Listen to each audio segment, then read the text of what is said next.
Hello friends, welcome to Creative Medicine. In this lecture, we will learn about Now, Non Sjogren syndrome type of dry eye. So, dry eye, which is Non Sjogren's syndrome type.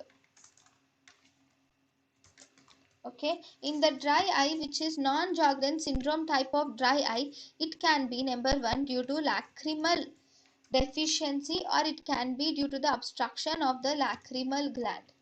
That is, the problem here is either in the lacrimal deficiency production or there is obstruction in the lacrimal duct is seen, okay, resulting in this non-Sjogren's type.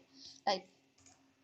First, in lacrimal deficiency, it can be either age-related dry eye, or it can be due to familial dysautonomia is associated with lacrimal deficiency dry eye, or these two are actually primary causes. So it can be due to primary causes like age related dry eye or familial dysautonomia, or it can be due to the secondary causes. Familial dysautonomia is a congenital disorder where there is decreased tear production, whereas secondary causes can be due to the infiltration of the or inflammatory conditions of the lacrimal gland and neoplastic lacrimal gland infiltration, that is tumors in the lacrimal gland, or if there is some inflammation in the lacrimal gland, that can result in lacrimal deficiency. In lacrimal duct obstruction can be of different causes. It can be due to trachoma, cicatricial pemphigoids, or due to Steven Johnson syndrome.